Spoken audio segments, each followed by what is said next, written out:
Welcome back to another episode of Toonami Pre-Flight, our fifth in the series of 400. And I am Jason DeMarco. And I am Gil Austin. And we're going to talk about a whole bunch of stuff today. We're going to talk about Sword Art Online Season 2, which will be premiering this Saturday in Toonami. The dub is premiering. We're going to talk about the question of the week, which is who is your favorite villain? We asked you guys on our Toonami Facebook page, and you answered to the tune of a couple thousand answers. So that's awesome. Which is facebook.com/Toonami. If you have not already liked us, please do so now. And then we're going to give you a sneak peek of our little goodie for the week and show a fan promo, and again, hear from Mr. Steve Bloom. Mr. Steve Bloom in Bloom's room. But let's kick it off with the discussion of Sword Art Online 2, which will air this Saturday at 1 a.m.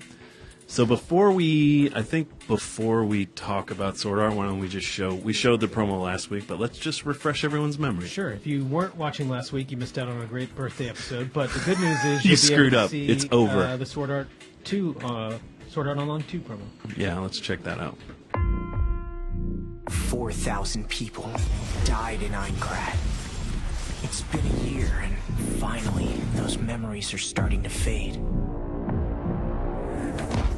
So last month, on November the 14th, the landlord of an apartment complex in Nakano, Tokyo, discovered this man dead. You face judgment from someone with real power. He had something interesting on his head, though. An Amusphere? Yeah. It could be a coincidence or even a hoax. Do you think it's even remotely possible to stop a player's heart in the real world with virtual bullets from a virtual gun? This is real power. More people are dying in another virtual world. And I'm getting pulled back in. Let your fear claws one name into your brains.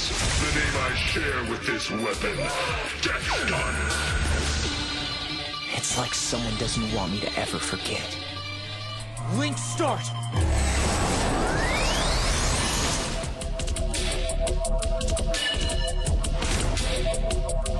So I'm very excited for these games to actually come into existence, and I really hope that we get to that point that I'm not too old by the time... I guess it wouldn't matter if you're too old, because you could just go into the virtual world, the whole point. That's right. But it does seem like at some point you should just stop going into the games that keep killing you, like... just to play devil's advocate, but I don't know. Sometimes the game is just that great. I think I might risk it. I would definitely. So Sword Art 2 is curious because it's the Sword Art Online series is adapted from a bunch of young adult novels, and this season Sword Art 2 is from, I think, books 6 through 8 or something, but it's kind of curious because it sort of reboots everything. It's like a year later after the events of Sword Art Online, and it concerns another multiplayer online virtual game it's called Gun Gale Online that everyone's playing. And basically, this character, Death Gun, who is the coolest looking It's guy. a pretty straightforward name, too. You don't really mess around with that. If you see Death Gun, I think you're probably going to die. You're not going to have to wonder sort of what his deal is. His name is Death Gun, so it's like, okay. So he starts killing people, and basically Kirito from the first season is contacted by the government, and they want him to go sort of undercover into Gun Gale Online and try to figure out how this guy, Death Gun, is killing people virtually. Which allegedly killing. We can't legally say that it's his fault. Which shouldn't be able to happen anymore based on the events of the previous show. So that's the setup. They do introduce a new character who I like a lot, Sinon, who is a female sniper, and she's got a weird thing where she's afraid of guns because of a personal trauma. So for her, and this is actually one of the ongoing themes of the show, is dealing with trauma, but for her, going into Gun Gale Online is a way for her to cope with her immersion therapy to get over this traumatic event. And I like her. I like her a lot, and I don't know if she was created to answer some of the criticisms that the first series received, which is that the women were sort of damsels in distress, like the character of Asuna, who was sort of a sexualized damsel in distress. Right. And Sinon is much more of she's sort of a damsel in distress in the real world, but in the virtual world, she's much more of a total badass. badass. Yeah. And there's a pretty great moment at the end of episode 2 where she really dominates. Yeah, so I like her a lot, and I like that she's a sort of a more well-rounded female character, if you will. And even in this series, I know that in the later episodes, they sort of dovetail and hang out with Asuna more, and she becomes sort of a main character and definitely more assertive in her own right. So I think they made an effort to sort of flesh everybody out. The big difference between these shows is that Sword Art Online takes place in a world that is all fantasy, and everybody has fantasy powers. And in the new game, Gun Gale is more like a post-apocalyptic sort of Fallout or Call of Duty-ish sort of shooter game. But I like Gun Gale Online better. Yeah, I would totally play Gun Gale Online. But even if there was a chance that you would die, I would still play. It looks super fun. But for me, what I like about these shows, because this is the curious thing about these shows is they very much divided Toonami fandom from what I can see from your comments out there. People are either like, oh, it's so great, or oh, it's terrible, or and I think especially like the hardcore fans for both this and the first season of Sword Art have already seen the episodes, which is not necessarily the case for a lot of the shows that we air. But this is, oh, I can't wait for this, or why did you bother doing this? Right. And that's really the two camps. And someone actually said to me, it's going to kill Toonami, which is like, guys, there's no one show that's going to kill Toonami. Yeah, there is no virtual bullet that can stop Death Toonami Gun, in regular Death Gun real isn't life. going to kill Toonami. But the first Sword Art did very well Not for us, and we're hoping the second one does equally as well, if not better. I think what I like about Sword Art is it's definitely a very over-the-top, melodramatic teen kind of anime. Emo sort of. Yeah, and that's an aspect of it that I'm not crazy about because it's just so over the top. But it's beautifully animated, and they always make time to have some dope battles. And Yeah, I mean, the action is great, and they go a little sort of bananas with it, but for the most part, the game mechanics and it seems like a game you would want to play, and that is actually, other than the fact that you're virtually in this world and do all these things, but it seems like functionality exists and that they've actually thought it through, and it's not just your mom writing a game anime and getting all the details wrong. Crazy game. Everything else. Yeah, and I mean, people often talk about this show and they refer to Dot Hack, which is something we showed 10 years ago on Toonami, which was also about people trapped in a virtual world. But I think in some ways, Dot Hack was ahead of its time because this feels more believable in an era where virtual reality is actually becoming true or reality. And people are playing massive multiplayer online games in massive numbers. It feels maybe more plausible. And maybe I just think they do a better job with giving you a little bit of action. Dot Hack was kind of slow in parts. But I can definitely see where people would say this is a draw similarities. Yeah, I don't think it's a rip-off, but it definitely has similarities. But I feel like this show wouldn't really be as popular if we didn't live in an era where it felt vaguely plausible. Yeah, and maybe I'm wrong. And that the games seem like games you are already playing, and that all you need is the technology to make that last step. And then you're killing people. And then you're killing people virtually with your special sniper gun. I mean, basically, it's Destiny. Yeah. You know. So let's. Why don't we have a clip? Do you want to show the? So this is from the first episode, which premieres this Saturday at 1 a.m. And this is sort of towards the end of the episode, so if you're super spoilery, this doesn't really spoil a whole lot. Plug your ears. Do you think it's even remotely possible to stop a player's heart in the real world with virtual bullets from a virtual gun?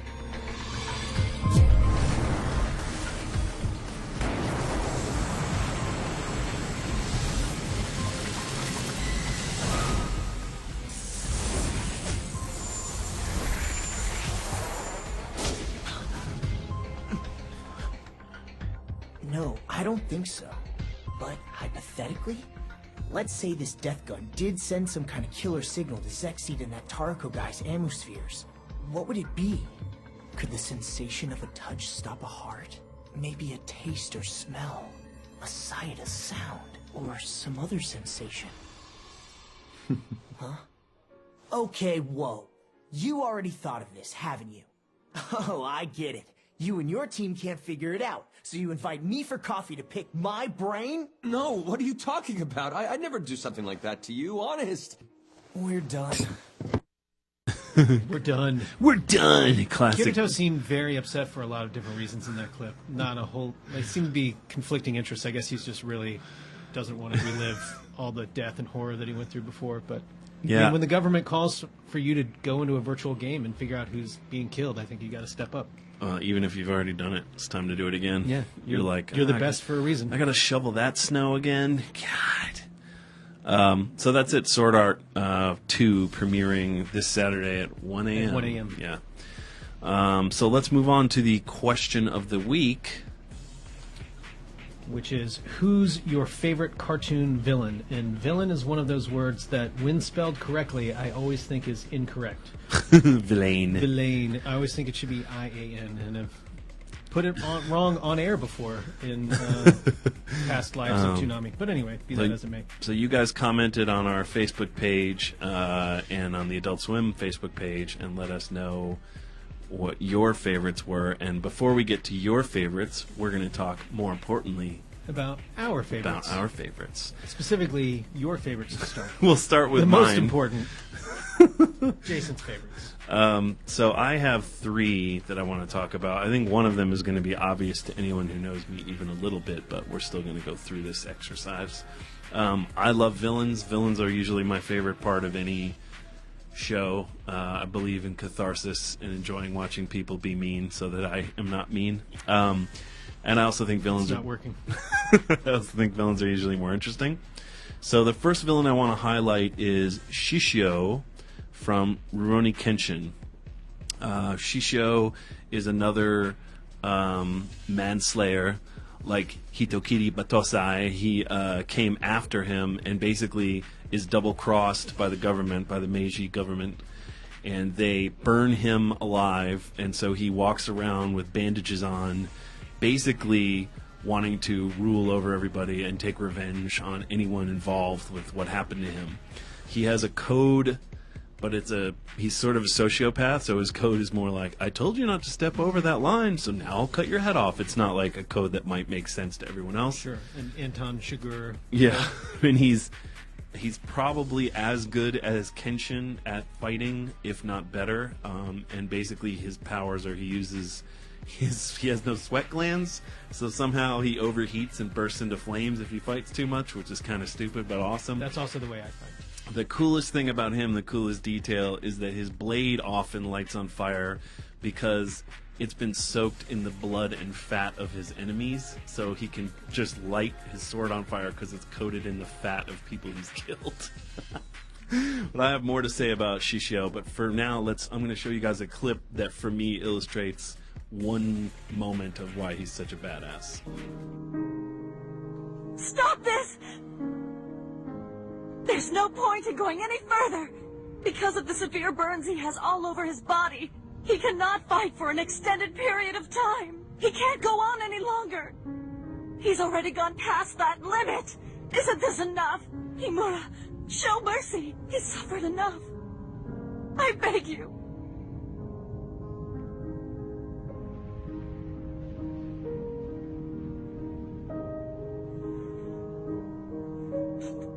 You're too soft. The battle isn't over yet.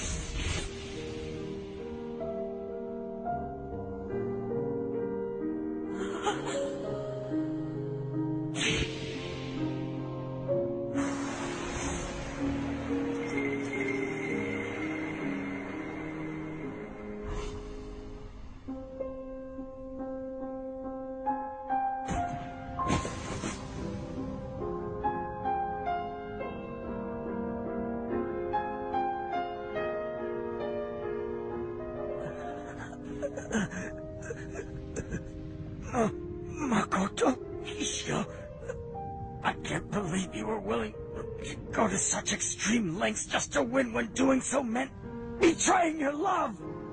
Betray her, you say? Don't talk about it like you have a right to judge us. She understands me better than anyone else. So, I feel like maybe she was talking to the wrong person, waiting for the fight to stop. So in case you hadn't watched that show, what you're witnessing there is basically Shisho's girlfriend gets in the way when Kenshin is about to beat him to keep Kenshin from hurting him, and Shisho takes the opportunity to stick his blade through her to get to Kenshin, which is some Pretty villainous. That's some cold-blooded shit. And fun fact, I don't think we're supposed to be swearing. Shisho eventually fights Kenshin to the point where all the blood in his body evaporates and he bursts into flames and dies. And later you see him go to Hell, where he meets with his girlfriend and talks about taking over Hell. So that is a villain I can get down with. So that's the long con, to stab your girlfriend and then set up your Hell takeover plan later on down the road. So also voiced by the one and only Steve Bloom. I like all my villains or heroes to have Steve Bloom's voice. So then the next one is going to come as no surprise to anyone who knows me, the Lich from Adventure Time. Let's show our Lich clip. Fall.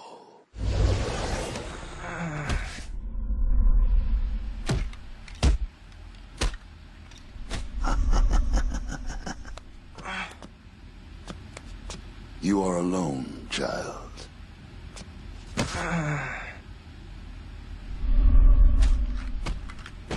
There is only darkness for you, and only death for your people. These ancients are just the beginning. I will command a great and terrible army. And we will sail to 1 billion worlds. We will sail until every light has been extinguished. You are strong, child, but I am beyond strength. I am the end. And I have come for you, Finn.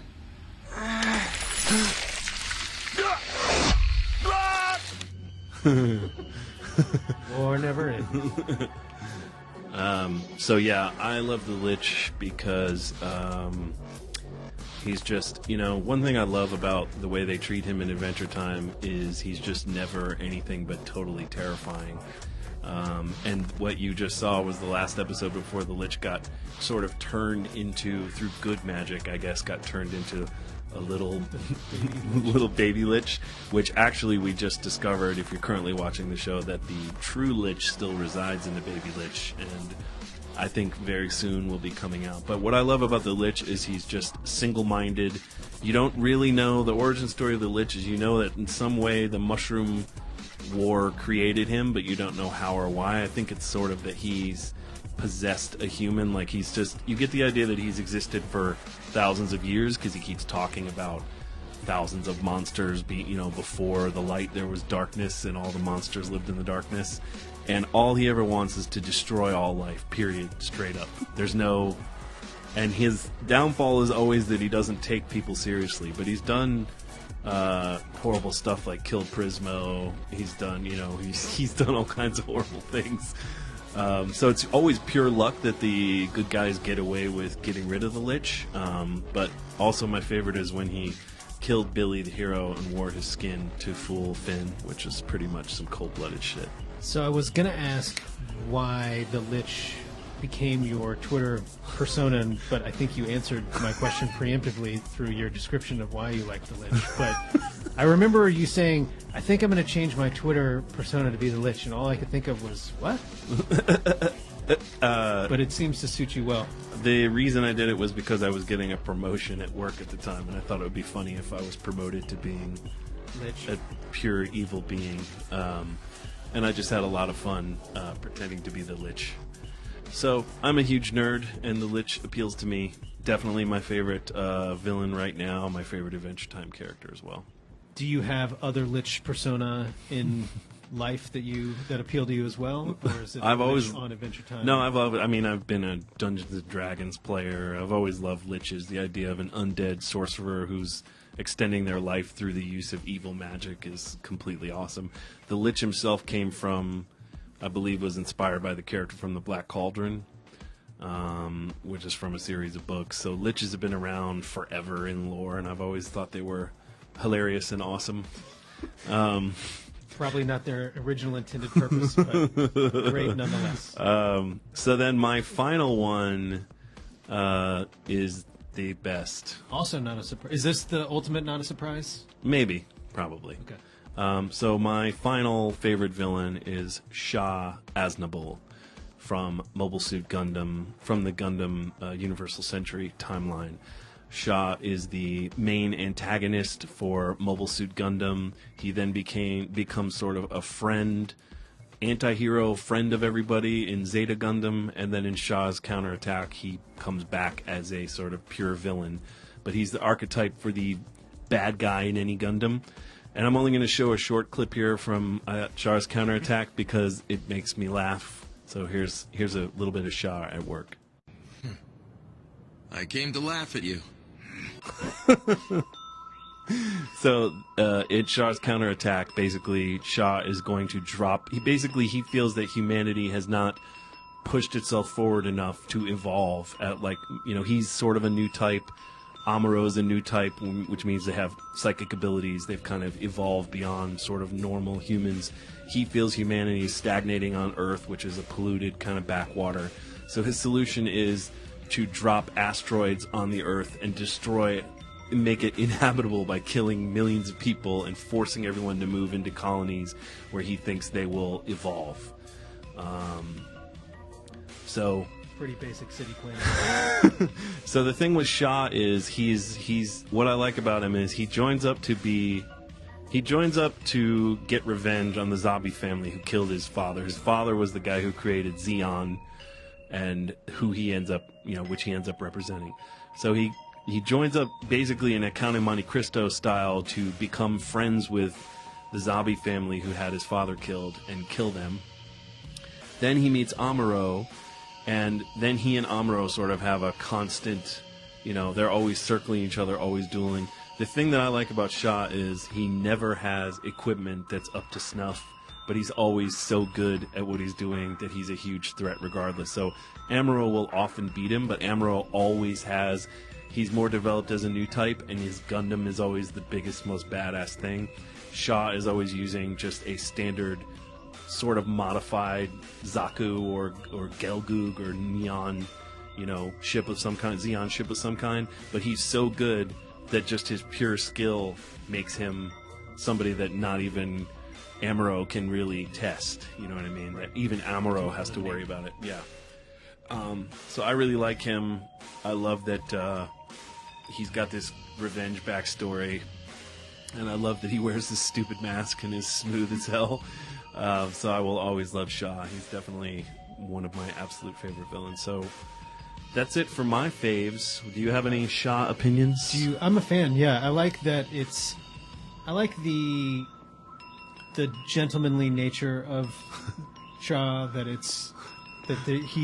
He's definitely not just out to kill everybody. There's a plan in place, and that I think he was raised right. He's look at him. He's got tea. He's one of those good guys that thinks he's one of those guys who can be a bad guy but thinks he's the good guy the whole time. He's just super determined. Has been a really horrible mindset to have. But in an animated show, I think. It's horrible in the animated show. He's about to kill millions of people and has to be stopped. But he gets stopped. And he and Amuro die fighting together because they push their abilities so far they basically explode reality and disappear because their new type That's abilities. How Jason and I are going to go out in the end. Yeah. Well, first I like to come into work every morning and tell Gil I came here to laugh at him. Sure. Makes me smile. So those are my favorite villains. Let's get to yours. Yeah, so I also have 3, continuing in our exercise of never actually playing the game the way we've asked everyone else to play it. My first is from Star Blazers, and I don't know how much of this is just that this was my first and favorite early anime, but I think that it's also that he's a great villain, but it's Deathlock from Star Blazers, and then we have a clip here that I like on many, many different levels.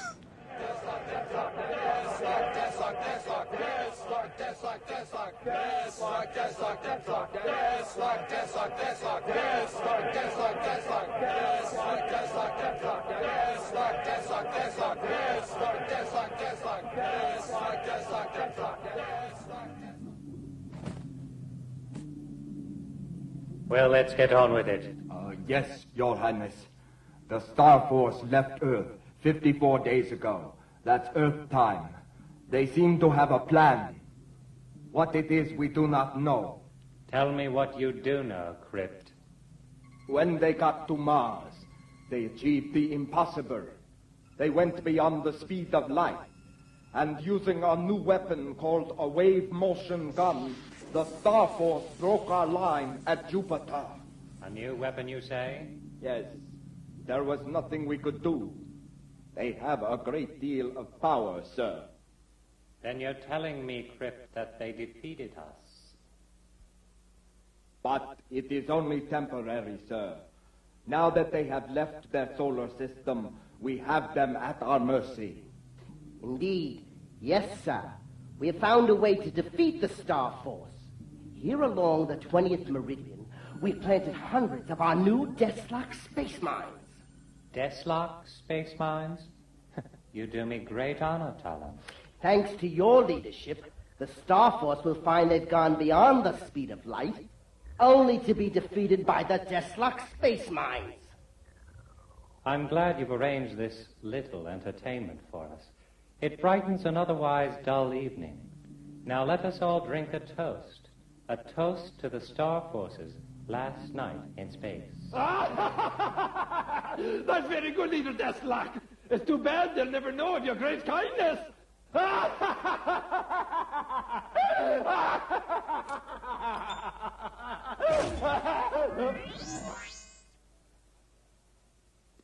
I can't stand a man who laughs at his own jokes. I like that clip because he's clearly made everyone chant his name over and over again walking in, and then he gives the dismissive way of like, no, that's enough, that's enough. I'm humble. That he has so much cronyism around him that it just sort of sickens him, and he has little dots, and people have to know they're standing on those very specific things, or he just knows where they all are, but that anyone can be dropped out in space at any time for the slightest transgression. And this just makes me laugh, and I feel like I think he might be the original inspiration for Dr. Evil. Actually, yeah. It's very much like a Bond villain of like, I expect you to die. Well, in the '80s voiceover. With the Crypt, not the strongest. Voice acting performance. Crypt with his sub Igor. Yes, master. You've planted Deathlock mines. But yes, that there's a civility that needs to be maintained, or you get blown out into space. You toast people, but you're not rude about it, or you've got to be dropped into the airlock. Clearly, that's their last night in space, but we don't have to laugh about it. You like a civilized villain. I do. Speaking of civilized villains, my next villain, slightly less civilized, but also nobility, is Vegeta, which was a strongly represented through the rest of the fan comments. Yep.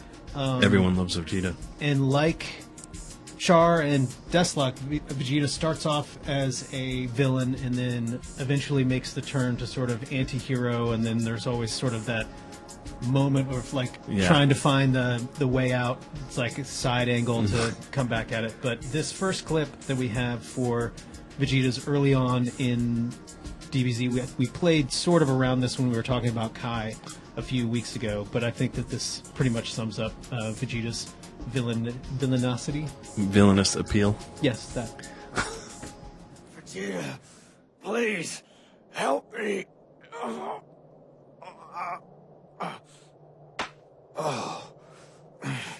Thank you, boss. Sure.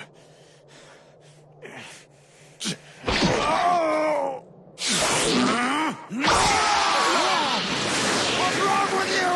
Vegeta! Vegeta! I have no use for a paralyzed Saiyan. You're dead weight now!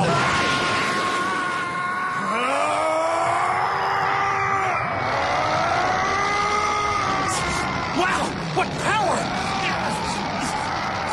Dad, we can stop! The wind can't even open my eyes! Die!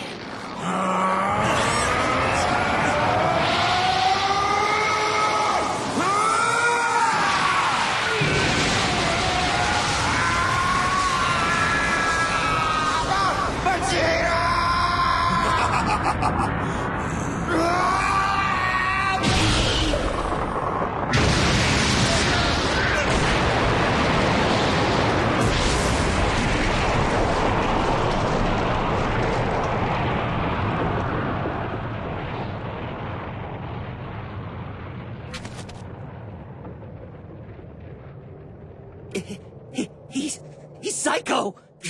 He just killed his own partner for no reason!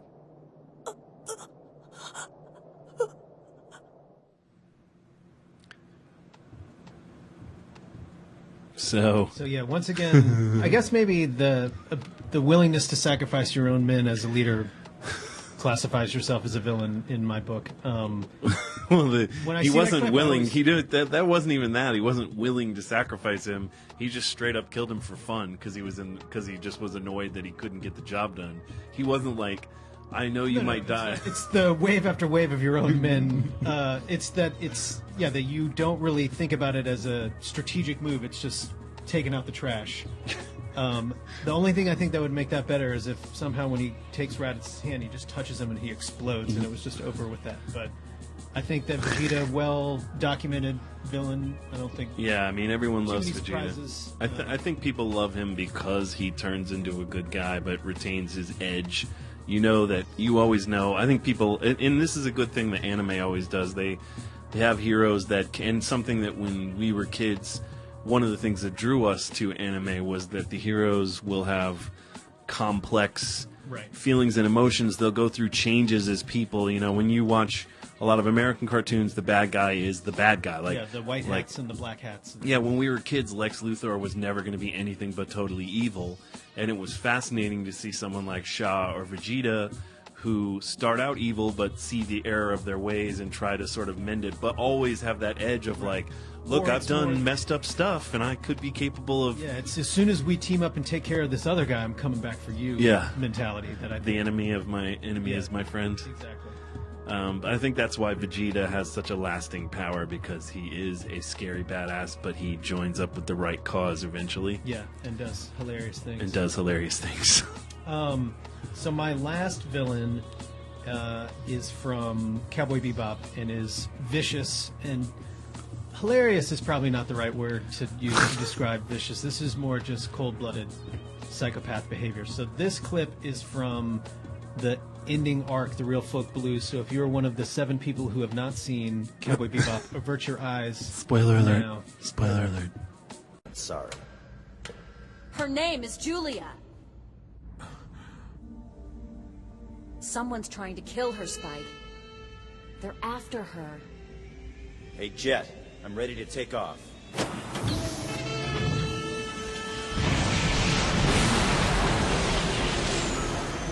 One who disturbs the general affairs of our clan must be executed according to the general will of our clan.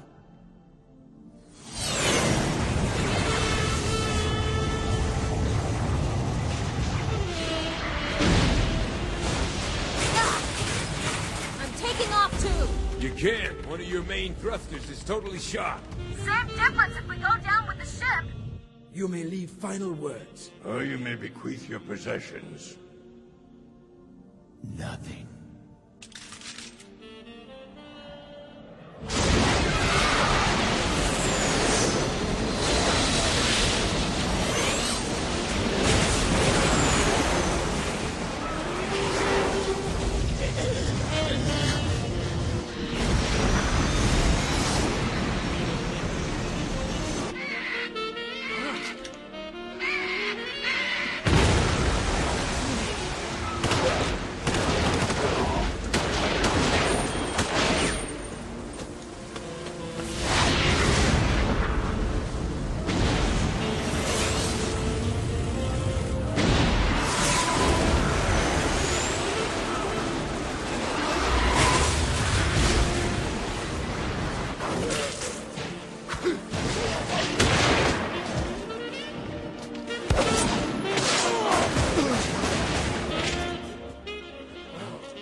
And you will shed tears of scarlet.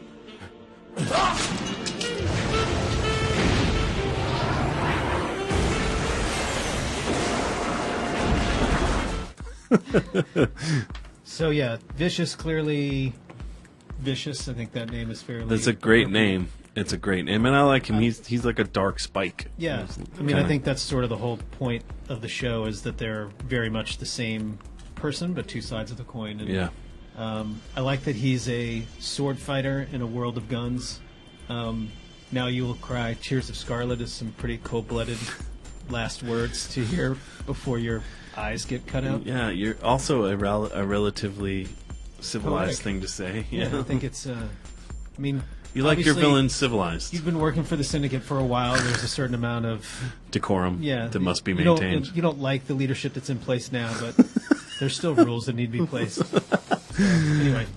Yeah, I love Vicious. He's awesome. I think definitely one of Bebop's, if not the best, one of the best antagonists, and certainly Spike's main antagonist. And just an awesome name to boot. Yeah, I mean, his plan to, and again, these are tremendous Cowboy Bebop spoilers, but his plan to have Julia kill Spike or they both die is some pretty cold-blooded maneuvers. But we'll see how our picks stacked up with our Toonami Facebook and Adult Swim Facebook picks. Wow. I mean, I'm not surprised by the Toonami Facebook Vegeta being number one. I knew that he would be sort of the clear, front runner. Dio Brando is from JoJo's Bizarre Adventure, I believe. So that's I think that's a cult of people who got really excited about JoJo's, which is awesome. Sasuke, I'm not surprised, but Bleach, right? Mojo Jojo to me is the one that I was really surprised by. I guess villain, yes, but not. He's so cute, but he's a villain though. He's so cute. More bad guy. He is a great villain. I'm surprised. Great character. I was actually surprised. There were a couple people who put Father from Kids Next Door. I was like, that's your favorite villain of all time? I mean, that's funny. And then the Adult Swim Facebook page, I'm surprised by Frieza being... I'm not surprised he was one of the choices, but I thought Cell might place higher. You can definitely tell the Adult Swim Facebook page because they have Zorak on there, which didn't show up really at all on the Toonami Facebook page. But he's a great villain. But traditionally, in the actual Hanna-Barbera cartoon, not a tremendous villain. He's a villain. He's just not young. And I think we also had Aku on the which I hadn't really thought about. But I almost chose Aku because I love him, and I loved. I only got to work with Mako, who voiced Aku twice, but both times it was super fun, and he's just one of those voices that's born to be a voice actor type guy, and Aku is just a great pure evil character that never gets old.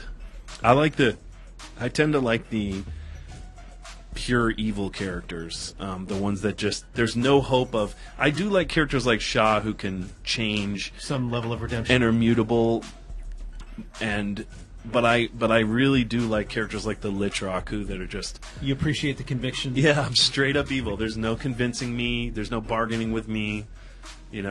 I'm going to kill every bit of life in the world and do the thing I want to do and take no prisoners. To me, those are the types of villains I identify with. Sure. That's on your business card. So thank you to everybody who left us messages, who commented on Facebook and told us your favorite villains.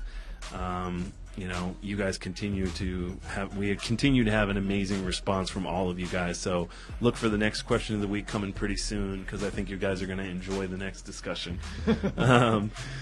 That was a tease. But for now, let's talk about the sneak peek. Which, Gil, why don't you talk about this one, because you did this one. Okay, yeah. So Dave, our newest editor, cut this. Shout out, Dave.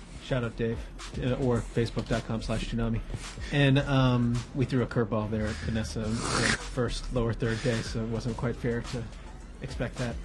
So Dave has been editing the lineup promos for a little bit, and he actually wrote this one as well, and I had a couple of changes, but for the most part, this was him. And the lineup promos they're kind of tough because without a tremendous amount of change, it's sort of just it's a formula. It can be formulaic. So he does a really good job of keeping them fresh and but it's still the same information that you're repeating. So we'll show this week's lineup promo now, and then we can talk about it a little bit for a second.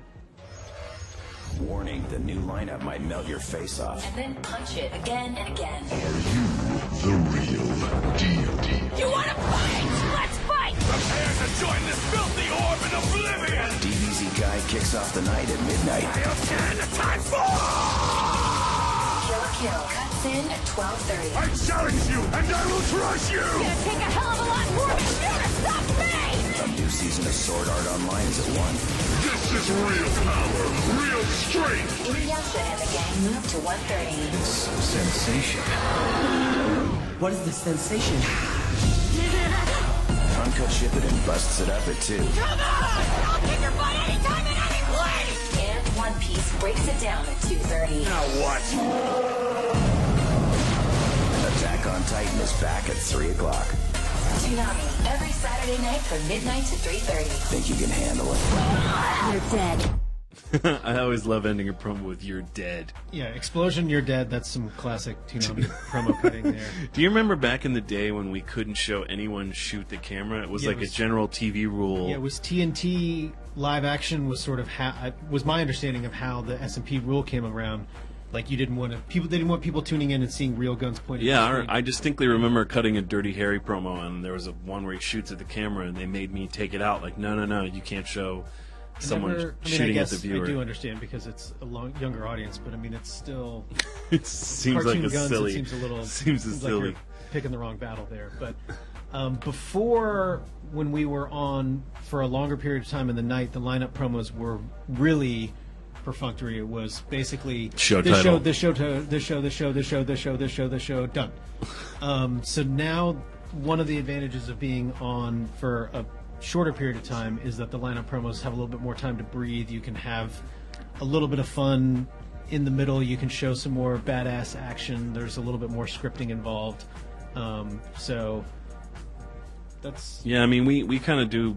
We try to do a lineup promo about once a month. Yeah, I mean, definitely whenever there's a new show on, obviously when there's actually a new lineup. And then we try to... If there's not a new change, we try to update them every 6 weeks, month or so. Yeah. And then sometimes these don't actually premiere inside Toonami. Sometimes these are premiering outside Toonami, driving viewers who may or may not already be Toonami fans to watch. This week it actually is premiering inside Toonami. So if you want to see it on the television, tune in at 12:11 a.m.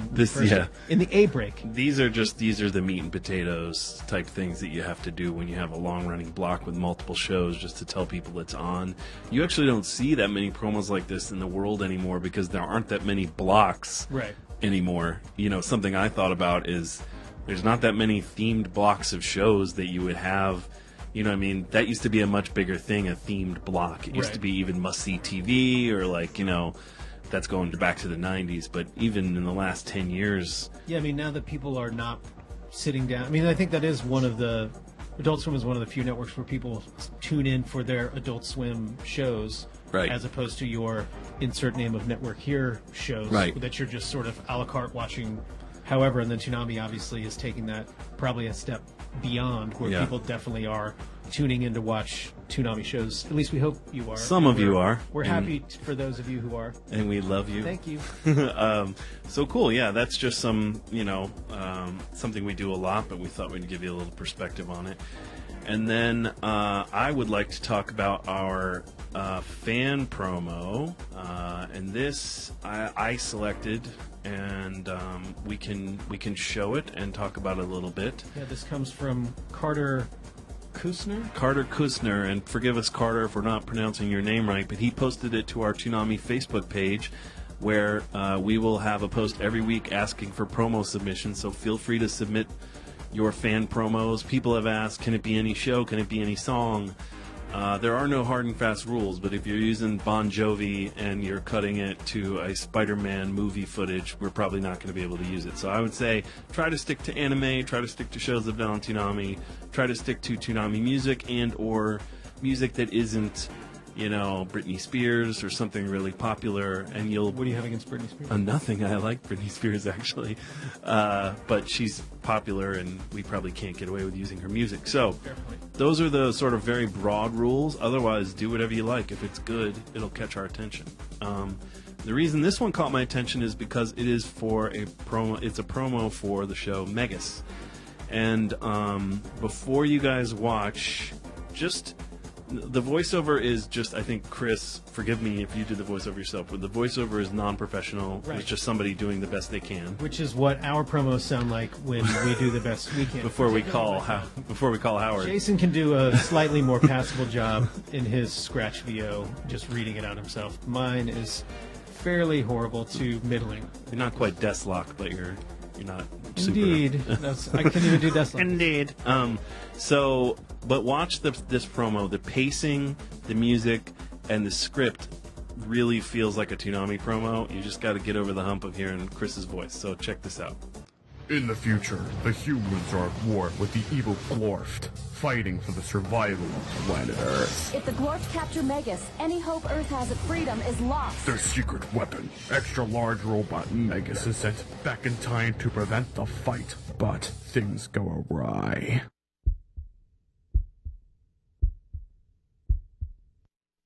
And what happens when the key to Earth's survival is put in the hands of two humans from the past? I got one word for you, pal. Game over. 2 words? Whatever. They saved the world without a clue. Get ready for the return of the Toonami classic, Megas XLR. Nice. I want to cruise around in this baby, smashed up, maybe pick up some chicks. Only Toonami on Adult Swim. So if you just tuned in, unfortunately Megas XLR will not be premiering at 2 a.m. That's our fan promo. But yeah, a great job cutting to the beat. Feels very much like a Toonami spot. Drop out the music. Starts with In a World. he's got it all down. Speeds up at the end. A lot of pace in the back end. And I like the joke switch up where they drop out the music and then bring in the theme song. Drop out the music, dips to black. Jason's always going to give you a mild thumbs up. Yeah, because it feels like a modern promo. Because every promo has that now. Yeah. But yeah, great job, Chris Carter. Sorry, great job, Carter. And please submit more if you're feeling like doing more, because we love what you guys have been sending. So that's the fan promo of the week. So then, last is our this week's episode of Bloom Room, and Steve is giving us a bit of a performance on this one. He feels like he could have done a better job, but he just wanted to give it to you straight up and real. So this is this week's Bloom Room, and this is coming from the end of Real Folk Blues. This is playing. Yeah, he's going to play a song, so just sit down and get ready. And he's also got a special guest. So we're going to leave you guys with this, and we're going to thank you for watching Pre-Flight, and we'll be back next week. Yeah, so tune in this Saturday for actual Toonami, regular flight, and then for the premiere of Sword Art Online 2 at 1 a.m. Yo, welcome back to the Bloom Room. What's that? Oh, you want me to bring a special guest on the show? Okay. So as promised, I have a very special guest for you this week. This is a person who has been part of your life in the Toonami universe from way, way back. She has directed me on many of the most beloved shows, including a little thing called Cowboy Bebop. She also happened to play Julia on that show. She's been in hundreds of video games and TV shows that you've watched. She is also the director of Naruto, and not all of you know, but she is a professional singer. So I'd like to present to you a little special gift from a very special lady in my life, Mary Elizabeth McGlynn. Hi, guys. And we're going to take a little stab at a song that both of us really love from Cowboy Bebop. It's called Blue. Okay, so before we started, I just wanted to do a quick shout out to Jason Charles Miller and the guys at ESP Guitars for this beautiful instrument. And this is the first time I actually get to play this anywhere public.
Oh, that's right. Side. Hang on, we're almost there. Don't wake me from the dream. Got it. It's really everything it seems. I'm so free.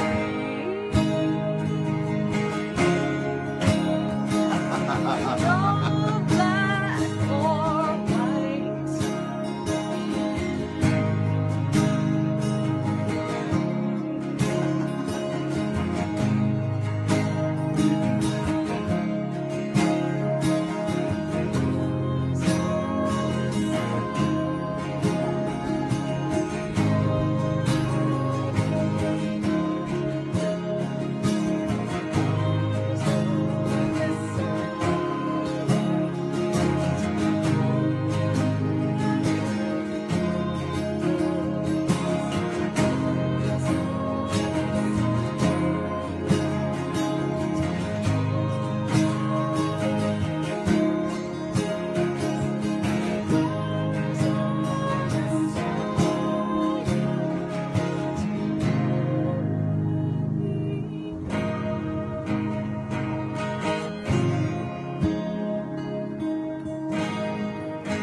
Everything is clear now. Life is just a dream, it's never ending.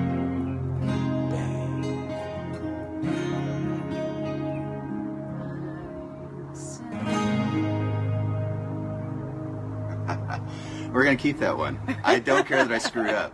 I screwed up too. This is how music is made. We just started doing this together, and we thought this would be a fun gift for you guys. And we're gonna actually work some of this out, these songs out, and we're gonna start playing them out at conventions soon. Yep. I think. Is there anything you would like to plug right now? Oh, just keep watching Toonami. Toonami Faithful, Toonami Union, we love you. Love, love, love. Not Toonami Nation, we love you. Yes, and if you guys aren't familiar with her, or don't realize how familiar you may be with her, look her up. It's Mary Elizabeth McGlynn. Check out her IMDb. She has been in most of the shows you love. It's amazing. Anyway, thanks for tuning in to the Bloom Room, you guys, and I'll see you next week. Bye, guys. Peace. Yeah, those guys were pretty good, but they could have rehearsed a little bit more. I mean, for God's sakes, this thing's on the internet.